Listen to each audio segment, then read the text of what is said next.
UCB Life Issues with Paul Hammond. And a very warm welcome, as always, to Life Issues. So, what is your church's attitude towards evangelism? I mean, what's the church for? Obviously, we are there to care for one another. We are there to feed the flock. We are there to nurture and perhaps heal the wounds that life has brought to those who are our brothers and sisters in Christ. But I remember years ago hearing somebody say, if the church is the harbour and all we do is sit on our fishing boat in the harbour where it's nice and safe, what about all those who are lost out in the deep? What about the fish that are to be caught? The people that are to be spoken to? The hearts that are to be touched by the grace and the love of Jesus? It's important that we have a right internalised attitude about church, but it's also important that we lift our eyes, look above the horizon, and see that the fields are white, ready for harvest, and it's time we got out there and started to reap it for God's glory.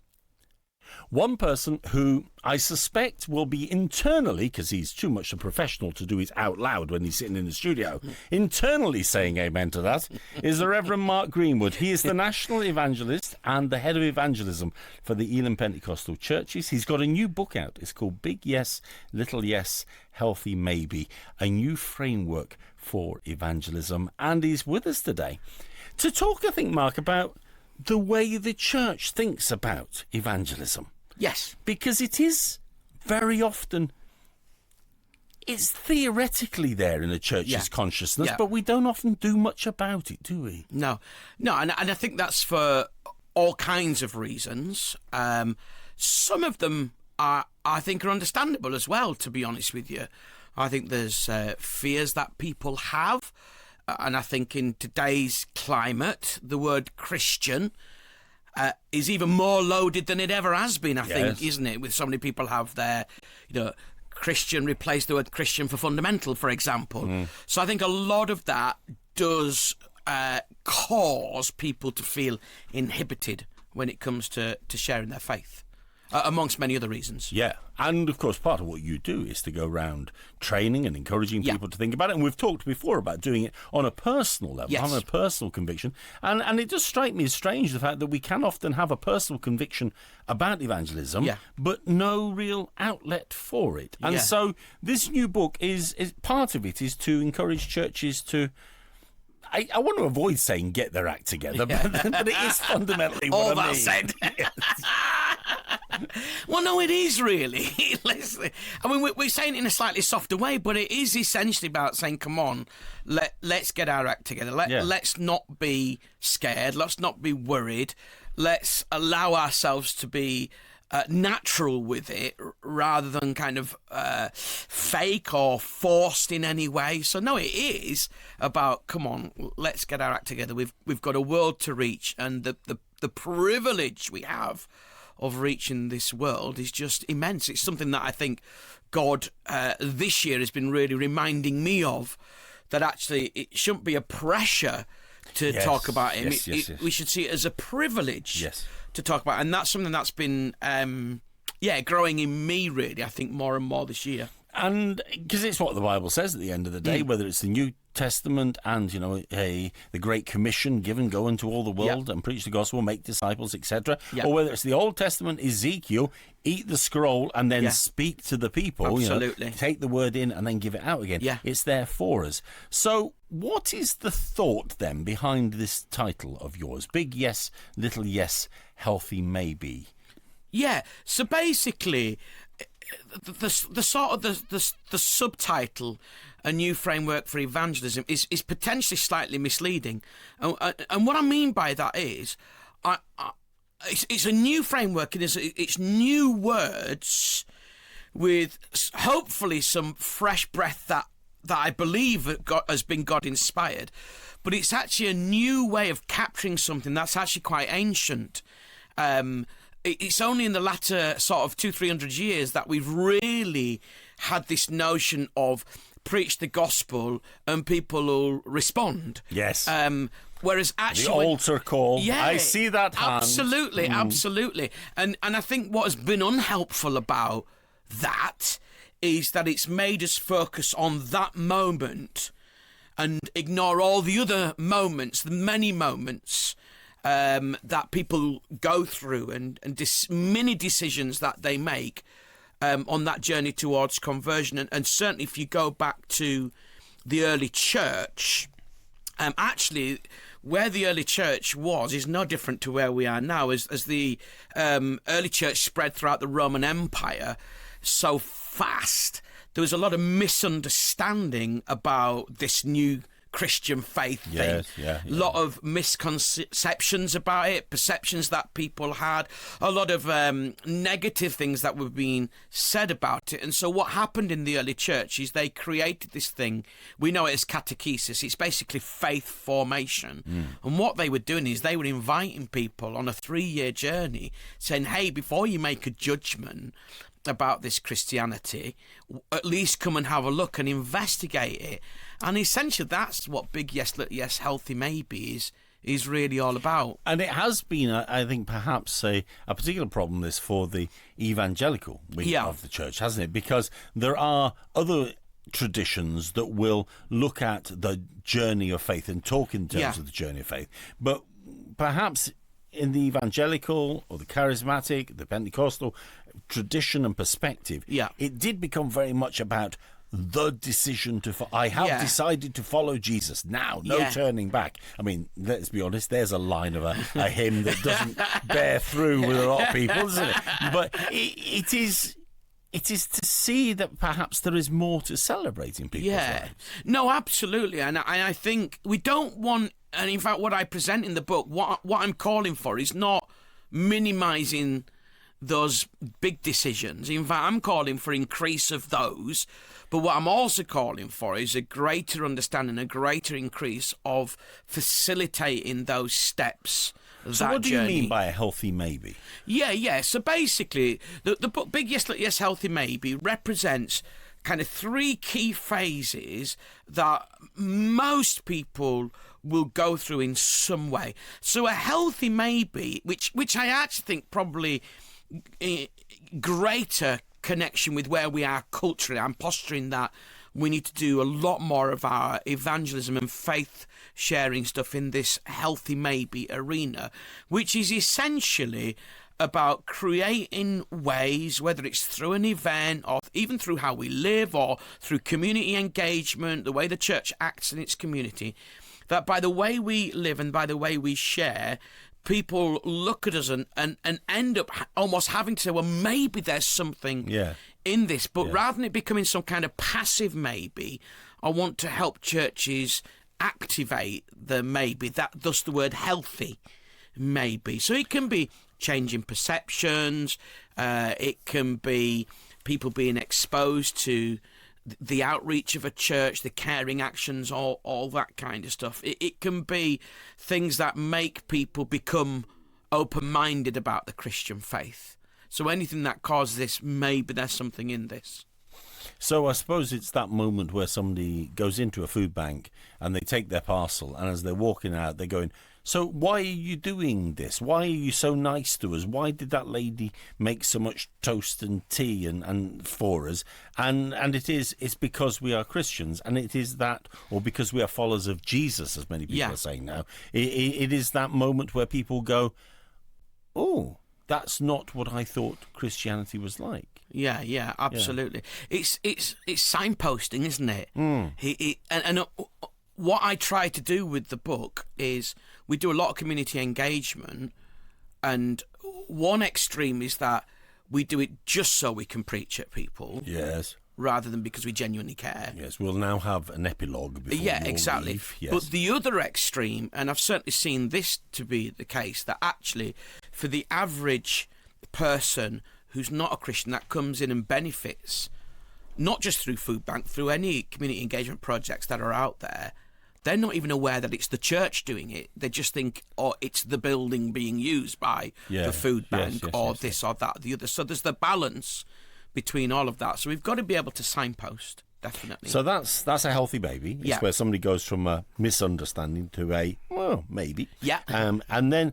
what's a little yes then? So a little yes is about creating moments where people can intentionally investigate the Christian faith. So the healthy maybe might not necessarily want to do anything with it other than being prepared to admit there might be something in it, whereas a little yes is somebody that would really investigate, look into the Christian faith, and it might be that because they feel a tugging from God, or they're aware of it being a tugging from God, or a pulling more towards the Christian faith, that they want to investigate. But actually, it could be that they are just, want to investigate, because lots of people investigate spirituality. You know, so it could be that dynamic. So we're talking about things like, well, I suppose, like a conversation, or an alpha course, or a Christianity Explored, or something like that. Yeah, exactly that. And then the big yes. Yes.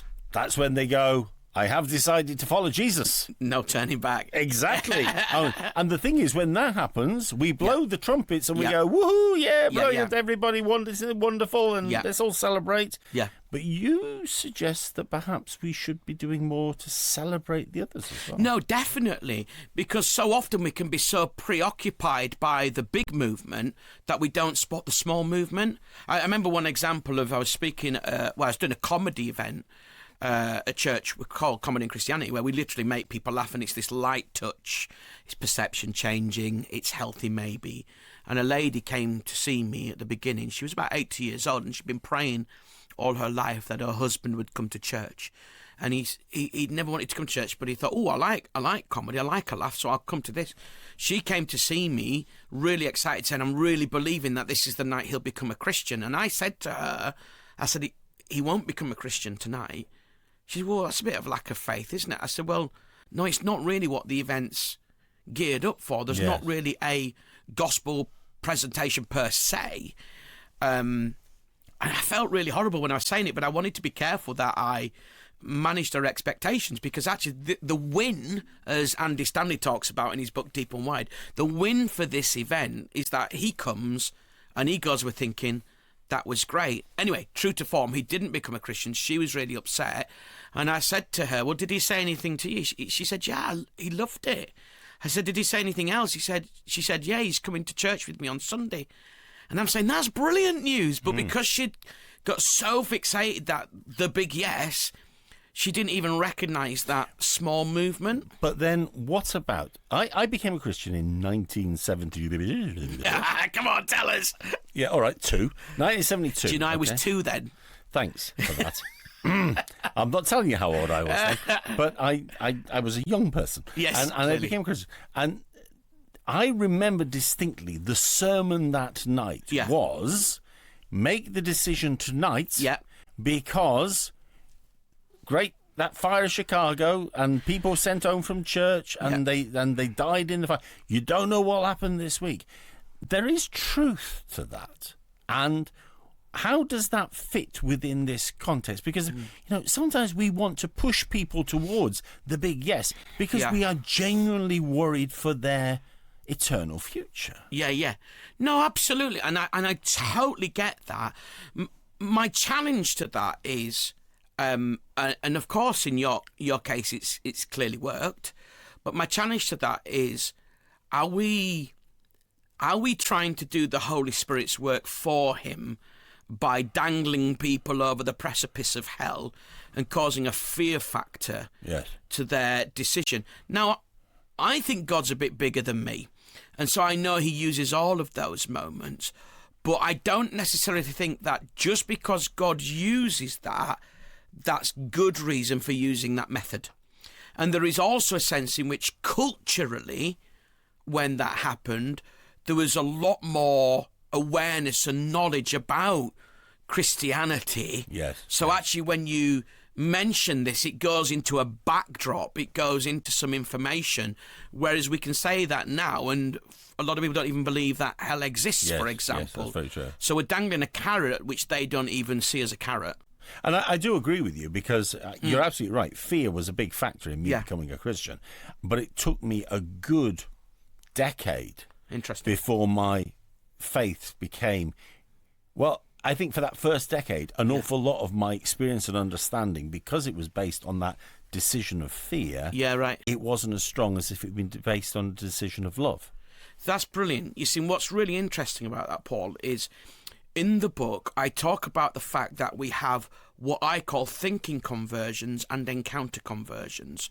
And so classically, your C.S. Lewis would be your thinking conversion. Yes. So if you know anything about the story, you know that he had some church background when he was a youngster. He gave all that up, became an atheist, and then through conversation with a number of people, not least Tolkien, he converted to theism, but 2 years later he converted to Christianity.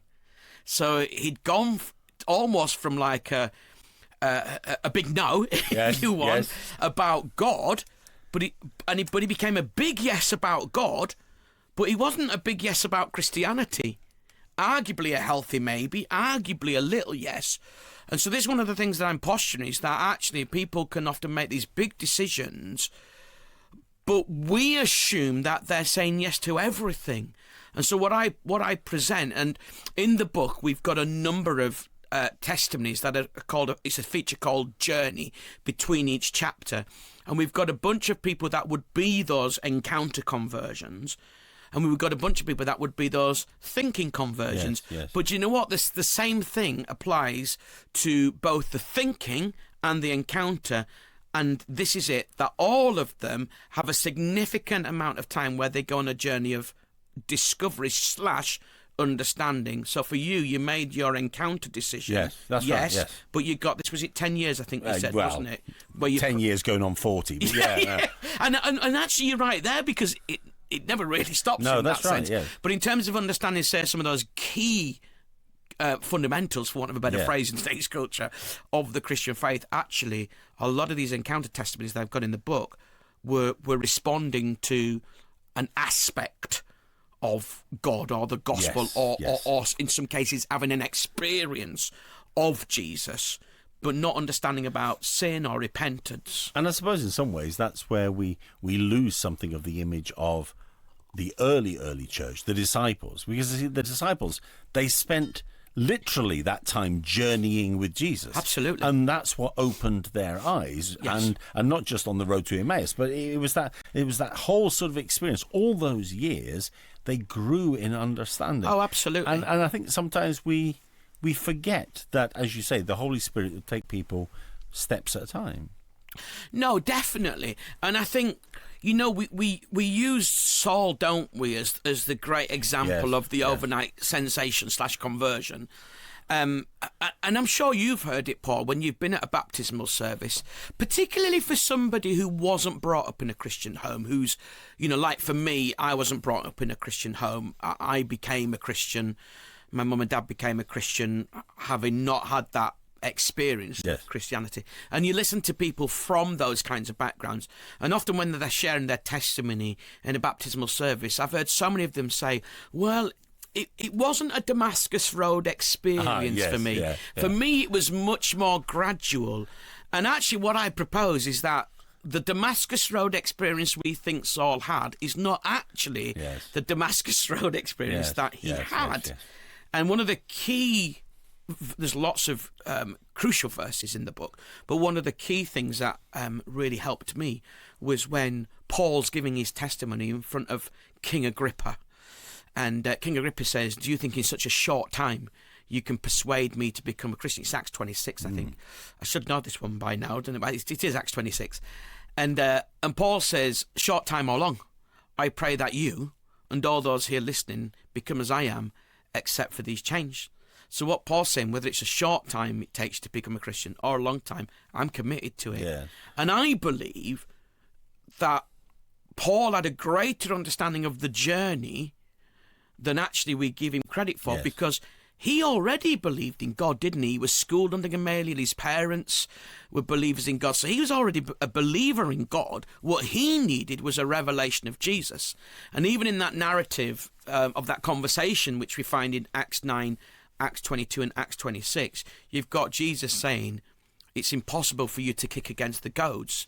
Now, a goad is something that was used as an agricultural tool, where when a farmer wanted to get the oxen moving, It was shaped a little bit like a snooker cue, thicker at one end, thinner at the other. And what the farmer would do is he'd just gently prod. It wasn't a massive smack. It was a gentle prodding of the oxen to get them to move, and when they were moving, to keep them moving. And the idea was it became so uncomfortable for them to stay where they were, it was easier to get up and move. Away from it, and there's this sense that Jesus was saying, it's impossible for you to kick. I've been goading you. And I have to say, I've always wondered about Paul, because he stood and watched Stephen get stoned. Absolutely. And the revelation that Stephen had in that moment of his death. Yeah. I kind of think anybody with half a brain watching that has got to go a bit healthy, maybe. Isn't it?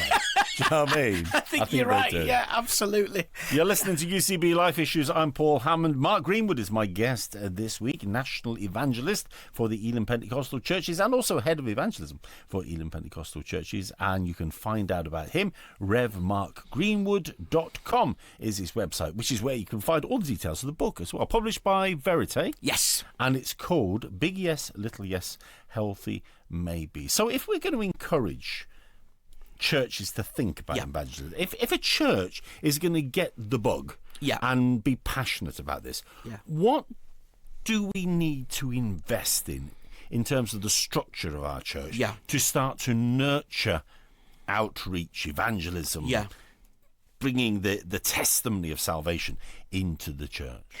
Yeah, I think there's various elements to it, really. And I think one of the big things we've got to do, because without saying we need to be praying like crazy, I'm not going to say too much about that because I'm going to assume, probably wrongly so, that we do that anyway. But I want to say to people that we've got a bit of a way to go with changing some cultural stuff here, because there's still that defeatist mentality when it comes to evangelism, because we're still believing for that one big moment when somebody becomes a Christian. I think we've changed a little bit. I think things like Alpha, Christianity Explored, I think those courses have helped us develop a little bit more our little yes stuff. But we've still got to look at our healthy maybe and our big yes stuff. And what you invariably find is, by and large, sweeping statement, a lot of churches are predominating in just one of those. So you get churches that are just doing Alpha. Well, you eventually run out of little yes people. So we've got a healthy maybe, we've got to ramp that up. And, okay, people do become Christians on Alpha, but we still need some more big yes moments, because actually I've seen a lot of people, when I've preached the gospel and gone for a big yes, who have said yes to God on Alpha, but almost need a slightly more public environment. And because in a gospel preach, you consolidate and intensify the elements of the gospel, there's almost like this kind of joining a few dots that don't always get joined in little yes moments. And so it can often give a greater clarity to people. So I think sometimes we camp at the healthy maybe little yes moments because in truth it's a bit easier for us. If I don't actually have to kind of go for the big yes moment with you, if the fact that you've started to come to church, the fact that you have expressed the belief in God, I don't actually have to sit you down and say one day, do you want this double glazing or not? That moment of decision. It's kind of easy to almost convince ourselves that the journey is all that there is. I think we've got to be careful that we don't leave it passive, and that we make sure it's... That's the word I was looking for. I think so. A lot of my thinking around big yes, little yes, healthy maybe came from the Engel scale. I don't know if all our listeners have heard that, but it's definitely worth a Google. And it was presented by Professor Engel, and he presented this matrix around the mid-70s, I think, first. Right. It's mentioned in the book.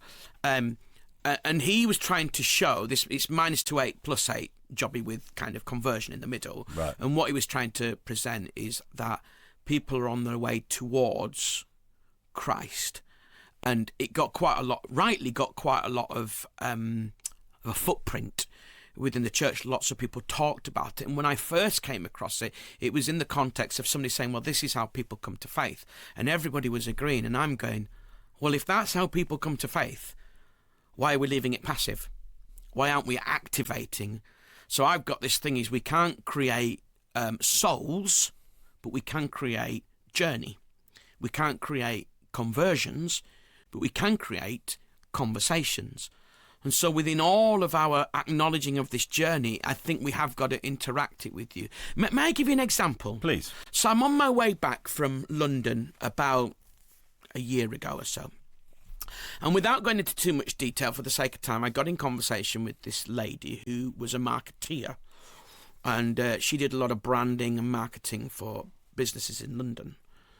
And we got into the inevitable conversation, what do you do? Oh, what do you do? So I said to her, I'm actually in a very similar line of work to you. I'm in marketeering.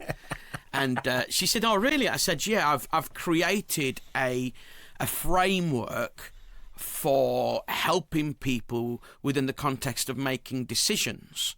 She said, oh, what's that for? I said, it's actually for the church. She said, tell me more about it. So I explained to her about... And she's thinking to herself, I could use this. She did actually say to me, and she did, it was hilarious. Write it down quick. Exactly. Hashtag it's mine. Yeah. So I basically gave her the definitions because she was genuinely interested. She said, oh, I've not heard of this within the context of faith and thinking about faith. So I said, tell me what it means. I said, well, big yes is about people, in a sense, embracing Christianity and saying, yes, it's for me. Little yes is about creating intentional moments for people to investigate. And healthy maybe is about challenging people to become open-minded. And I said to her, before I got to the healthy maybe one, I said, you are going to love the healthy maybe bit. I said, because you know as a marketeer that half the battle you face is convincing people that they need your product when they've decided they might not. Yes. I said, and we face exactly the same issue in the church. So she was really fascinated by that. So that's passive, right? How do I activate that? So I think the personal evangelism is the best way to activate it. So I said to her, just out of interest, where would you position yourself? Would you position yourself as big yes, a little yes, or a healthy maybe? So she said to me, oh no, I definitely say I'm healthy maybe. So I said to her, what would stop you moving from healthy maybe to little yes? And she said, well, I guess in truth, the only reason is I don't really know how to. So I said to her, what if I was to say to you, I think I can help with that? Would you be interested in meeting up sometime? And she said, yeah, I would. So for me, that's about activating it. That's a fascinating thing. Without trying to manipulate, but trying to activate. Because there is a danger, I suppose, in this, that we take, and particularly we're thinking about churches investing in how we create this environment, this culture. There's a danger that we take this idea and we make it a mechanical thing. Right. But in that moment, for me, there is the obvious openness that it is God that makes the difference there. Absolutely. Oh, you're dead right. And because, I mean, as people who believe in the move of the Spirit, the challenge, the conviction of the Spirit, it was that moment where you said, what would stop you? Yeah. It's that moment that the Spirit can move in, Absolutely. And for me, I'm working on the basis that God is already at work. And big yes, little yes, healthy maybe, essentially, rather than a system that makes something happen, it's a framework that helps us to see where something's happening. Ah, excellent. Does that make sense? Yes. And so within that's that an important context, point. It really is. All right, just say that again then. Let's just very briefly reiterate that. So rather than it being a system that makes something happen, it's a framework that helps us to see where something is where God happening. Is already at work. And that's, totally. And that's been accelerated in me. Interestingly, in the early part of this year, as I was getting towards the end of writing the book, I really felt actually stirred more about the Lord of the harvest. You know, when we've quoted that verse, the harvest is plentiful, but the workers are few. Pray ye therefore, King James, that the Lord of the harvest send out workers to harvest his crops. And I, as an evangelist, have said what probably many people have said: there's never been a problem with the harvest. Yes. There's always been a problem with the workers. Yes. And I do agree with that, but it arrested me. You know, when you read those Bible verses and then you read it again and it's like, it's just hit you in a different way. And it was just this kind of arresting in my spirit. Actually, God's the Lord of the harvest. Aye. He's cracking on with it. Aye. And actually, what we need is to increase labourers that go out, because as we do that, it's not that we make things happen, it's we begin to see where things are happening. But back in the day, we only ever saw something happening within the context of harvest with the big yes.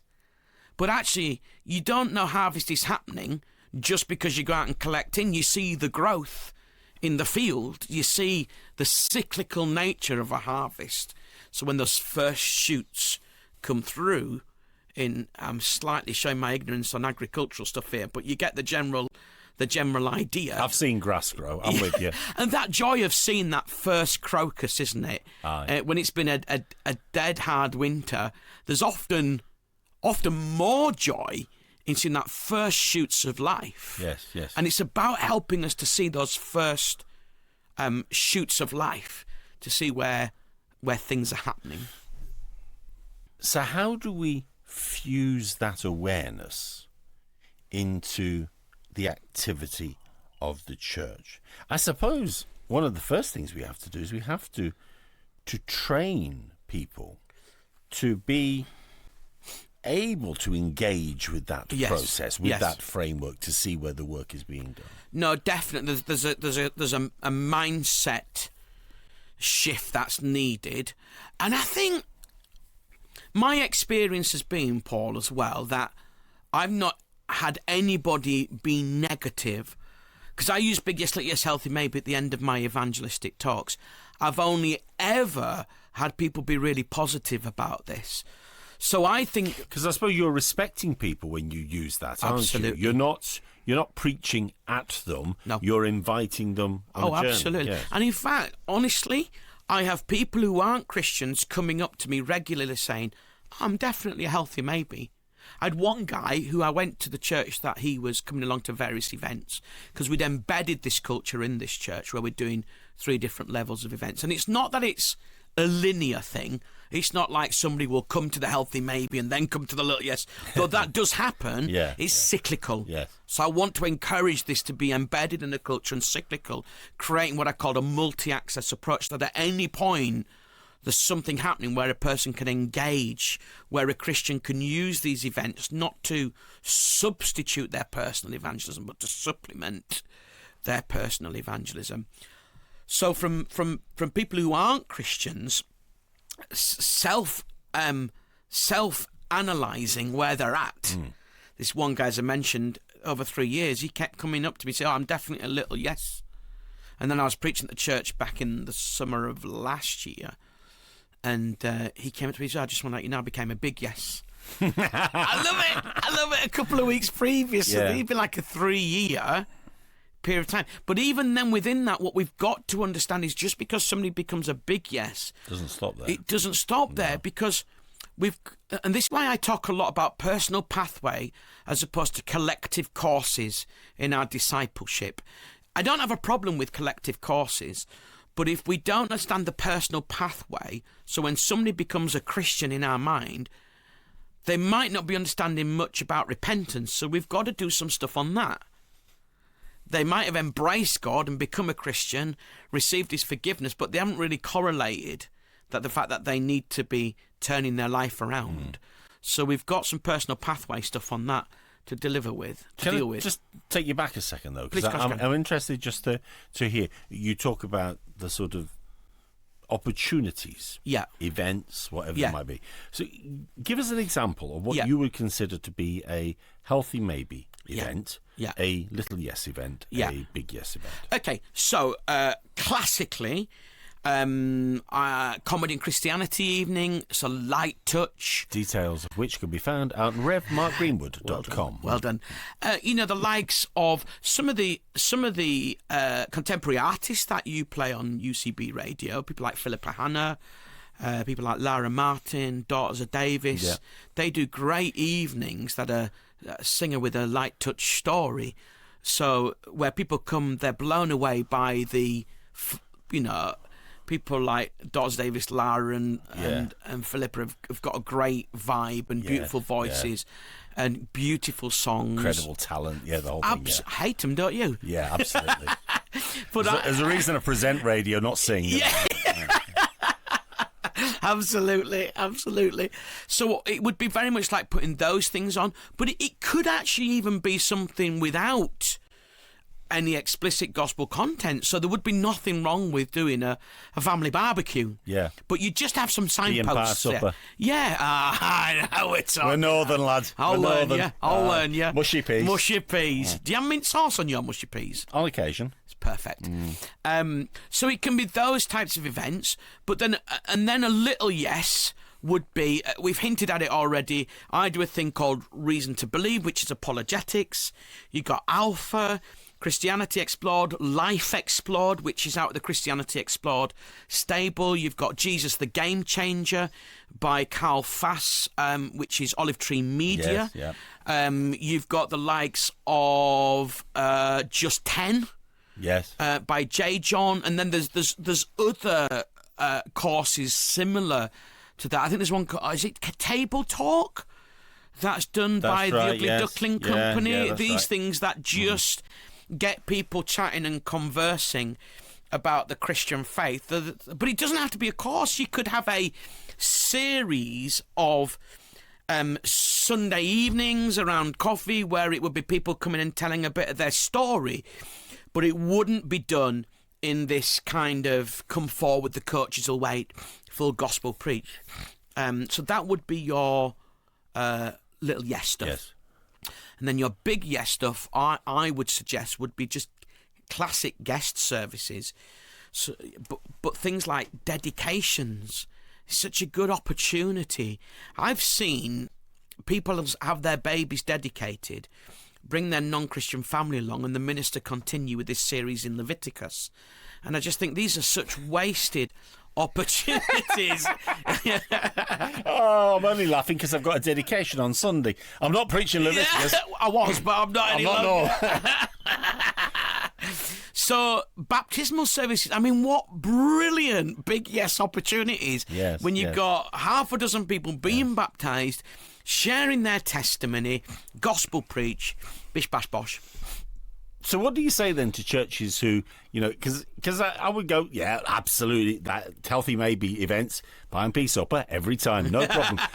The little yes events, when people come on, we chat about, we discuss about it, and this is what I believe, and you're interested and so on. Yeah. But see, the traditional gospel service is not quite as popular anymore. I mean, it's a bit passé, isn't it? And there is a feeling that in modern society, it is a bit passé, the sort of Billy Graham approach, whether it be in an arena or a local church.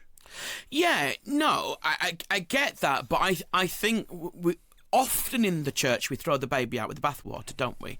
That's the problem. And I always think there's good stuff about how we've always done it, which we should carry on doing it. There's bad stuff about how we've always done it that we need to get rid of or tweak.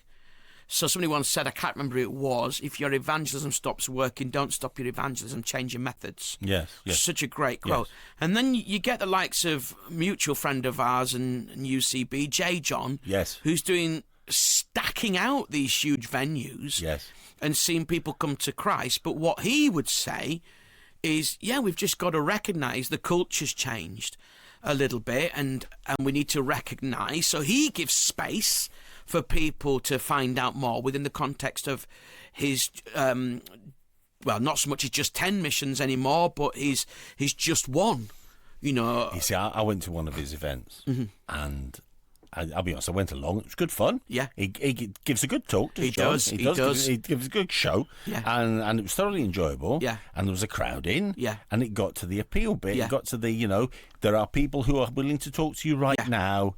The big yes bit. Yeah. Yeah. And I thought, there'll be a few. Half the arena, half the stands emptied. Absolutely. Now I've been knocking around the church now, but I had become a little cynical about this form of evangelism. If I'm honest, and, there's a bit of confession going on now, and forgive me, Lord, but it's true. I'd become a little cynical. And he stood, he preached, and he gave his talk, and he gave his prayer at the end, and half the place emptied as people went off to talk to somebody about Big Yes. And that for me was a staggering moment because those people had come to a point on the journey. Absolutely. And I think that's the critical thing. That's why I say we mustn't stop those Big Yes moments, because actually there are loads of people, especially if we get our healthy maybe and little yes stuff beefed up, that actually let's expect increasing numbers of people to say the big yes. You know in Matthew, where it talks about this scripture that we mentioned, the fields are white unto harvest. Yes. I've got this thing. I finished the book with a little kind of rally call, and it's called Matthew's Mathematics. And what I basically posture is that what it's saying in Matthew 9 about the fields being white unto harvest, the key is the more people we get looking, the more lost we'll find, and the quicker we'll find them. Because I think God's at work. And I think revival, which we've probably, I mean, I don't know about you, but revival's around the corner, and it's been around the jolly corner for the last 31 years. I mean, absolutely, how long is that jolly corner? That's what I'm saying. But I felt like I had a little mini revelation, if I might call it thus, at the beginning of this year. It's been a good year for me this year. God's really stirred some stuff in me.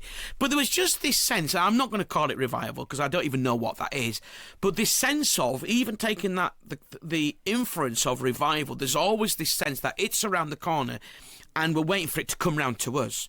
But actually, if it's around the corner, it's about us going around the corner to it and seeing where God's already at work out there in the lives of many, many people. And so for me, I see a lot of people. In fact, there's a church. I was at a church, Bridge Community Church in Leeds. Granted, it's a sizable church. It's about 1,300-ish, but their evangelism strategy, and they're really in on the biggest, yes, healthy maybe rhythm. Really, what they do is they run Alpha. I think it's 3 times a year, and then about 4 weeks before they run Alpha, they'll have a guest service. And everybody will invite their friends along. And what happens in the guest service, so I was there, and as with all my Big Yes events, I do a Big Yes, Little Yes, Healthy Maybe appeal. Yeah. So at the end of it, we say, right, whether you're a Big Yes, Little Yes, Healthy Maybe, we've got some stuff we'd love to give to you. And we do the hands up, and people get the booklets, and then people sign up for Alpha. And I think, they emailed me and said they've had 30 people sign up to do Alpha. Off the back of... It's logical, isn't it? And when we create something that is logical and we allow God to move in it, or rather we allow him to let it take us into what he's doing, absolutely, then he is able to achieve indeed. something. A final thought, and we do have to be brief because we are running out of time. Yeah. How can churches infuse an evangelistic heart into their people? I think we've got to do a little bit more motivation, taking the pressure off people, because everybody knows they should be sharing their faith more. But we need to move away from perspiration to inspiration. I think one of the best ways we can do that is telling stories who've been on that journey, which is why in the book I litter it with stories to help people see and then implement a healthy rhythm. So I suggest for churches, break your year up into 3 parts, the 3 obvious academic terms.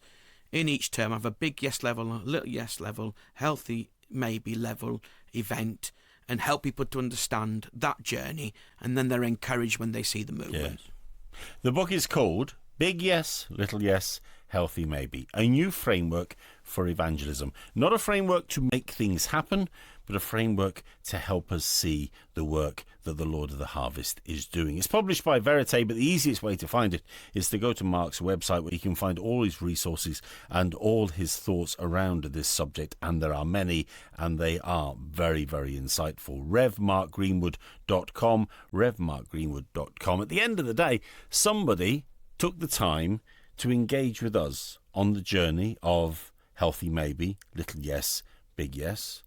And as a consequence, whatever the motivation that brought that final big yes, as a consequence, we found a way to walk with God and a way to walk in the power and the grace of Jesus' forgiveness and sacrifice. We need to have a heart that cares enough to do that for those around us, don't we? And so many of us will pray that our loved ones might find faith.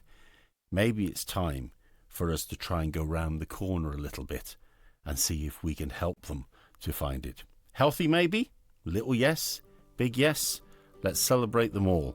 But most of all, let's work with God to bring a greater understanding of his love into the lives of the people that we love.